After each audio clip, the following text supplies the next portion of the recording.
Viewers, welcome back to the Personal Injury Law Show. It's that time of the show we've got the mailbag. Good evening, Anna. Good evening, Tony. Good evening, viewers.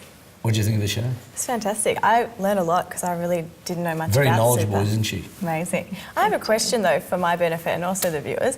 What is the trust deed and the trustee that you've been referring to?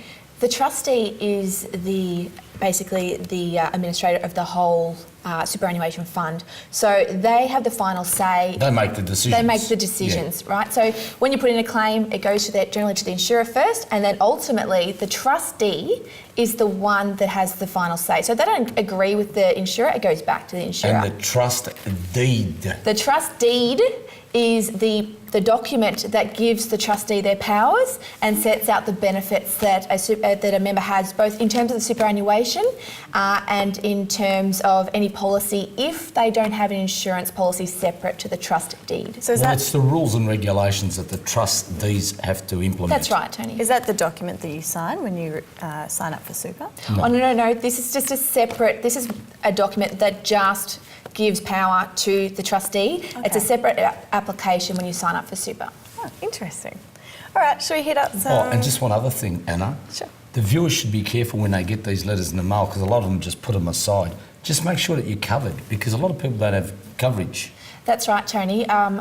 More and more often we're finding that people aren't reading the mail that they're getting from the trustee and then the insurer. And in this case, it can be detrimental if you do have an injury later on and need to have that policy there and it's not covered because you haven't read the policy, the letter properly or ticked a box. So perhaps sometime in the future, Tony, we might have someone on that can talk about underinsurance and Yeah, we can do that. and the levels of insurance coverage that people should have. Well done. That'd be good. Viewers, you've been very busy writing in with your questions, so thank you for those. Let's have a look at what we've got tonight. The first one's from Chris in Sunbury. Dear PI Show, I fell off some scaffolding at work last week. I'm still having tests, but it looks like I'm going to need a knee reconstruction as a result. I believe I have income protection on my superannuation policy. Will receiving income protection payments affect any other benefits available to me? Sarah, does Chris have anything you should think about here? Firstly, Chris, I hope you're feeling okay. A knee reconstruction is quite a nasty injury and surgery to have. In terms of income protection, that is generally 85% of your pre-injury wage. Now, as it happened, I'm assuming that the scaffolding was during your working hours, so you should be entitled to your weekly payments if that has happened at work.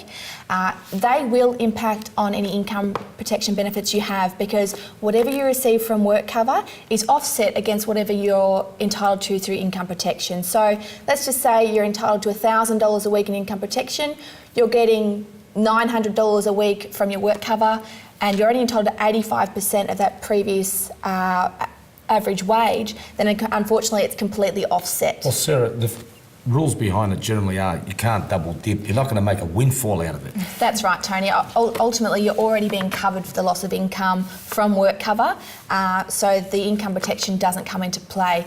However, it's important to know that it is still viable to have income protection, Tony. It's very important because if you have an injury that doesn't happen at work or it's not as a result of a car accident, then that's when that income protection will certainly be beneficial. You could be working at home, fall off a roof, who knows? That's right.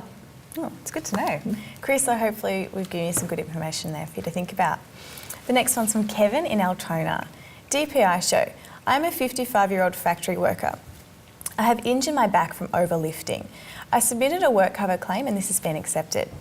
I've been off work for a couple of months now and I'm receiving weekly payments. I'm worried about my future. I've been told that I will get cut off work cover payments at some point and I'm not sure if I will work again. I've only ever worked labour jobs and I don't think my back will be up to that kind of work again.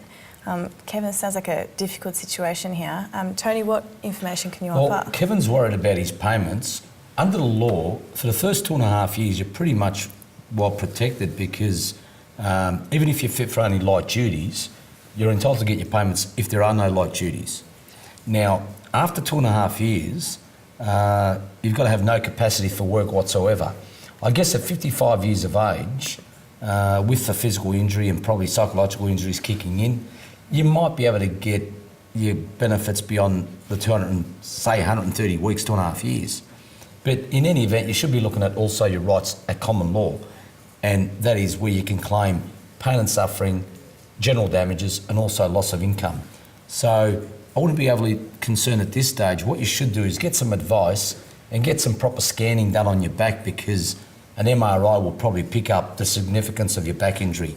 So, yeah, I think getting advice is pretty important. Another thing, Tony, that he should also consider is having a look at any insurance he has under his That's superannuation, because if he's been a labourer all his life and he's not likely to return to that form of work, then if he's got a lump sum attached to his superannuation policy, he might be able to claim that as well. That's exactly right.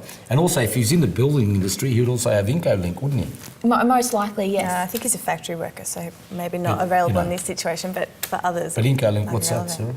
relevant. IncoLink is for those involved in the construction and industry, and building industry. So just depending on what type of factory work he's doing, Yep. he may still be entitled to that. Well, And we they're pretty actually significant rights, we too. actually have an IncoLink question Oh, okay, next, so far away. good timing. Far away. This one comes from Craig in Nunawading.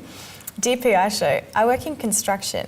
I've developed repetitive strain in my wrist due to heavy work.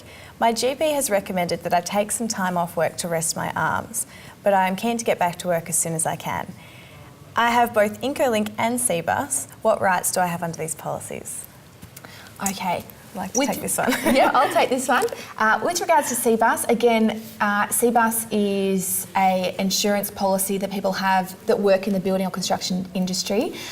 It is a lump sum, generally depending, and again, this varies depending on the age and what type of work they are doing, how many units of coverage that Craig has. But what we would need to look at here is that he is keen to return to work and to see what sort of work he can do with those injuries. So if his doctor's saying, you can return to work but not in the building industry, again, he should seek advice as to whether or not he could put in a claim for the CBUS lump sum. With IncoLink, what happens there's a few payments that people can receive under IncoLink. The first one is a top-up. So if they're getting weekly payments because you're off work, then the difference between what you're getting from work cover and what your pre-injury wage was will be topped up after you've been off work for 52 weeks. So from the 53rd week to the 104th week, so for another year, You'll get the IncoLink will top-up. top up your payments. And at the end of 2 years, if you've been on payments for more than 2 years, you can go for the lump sum. That's right. At the end of the 2-year period, and this again will depend on when the injury is, because IncoLink is in a bit of flux at the moment with the changing policies.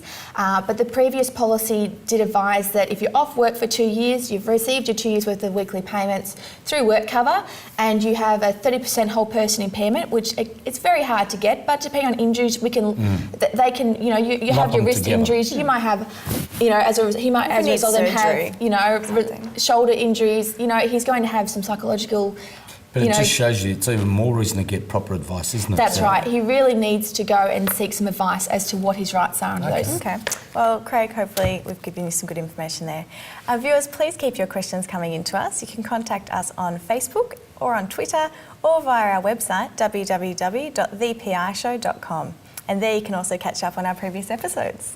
Sarah, thank you very much for coming on board in superannuation. Anna, thank you as usual. Thank you. And viewers, thanks for watching. And please stay tuned for another riveting episode next week. And also stay safe. Thank you.